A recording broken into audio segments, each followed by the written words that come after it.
Yeah, coming to the emergencies in gastroenterology are like GI bleed. What is GI bleed is bleeding from the mouth. It can be frank blood or it could be coffee colored or altered blood.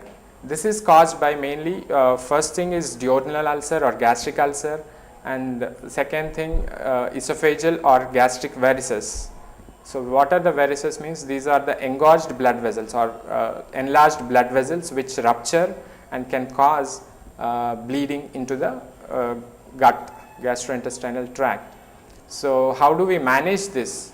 So when the patient comes, we should manage him with emergency endoscopy. Then if required, at the same setting we can do, if there are varices, we can do either injection therapy or variceal banding. And not only that, in ulcer cases also we give some injections into the ulcer base to control bleeding apart from the standard regular other treatment.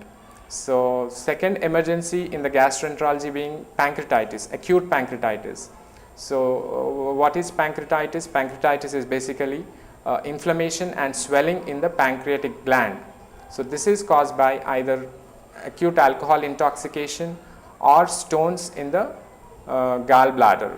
This causes swelling and duct obstruction of the pancreas, cause pancreatitis. They present with severe abdominal pain, acute onset, with vomitings and distension of the or swelling of the abdomen.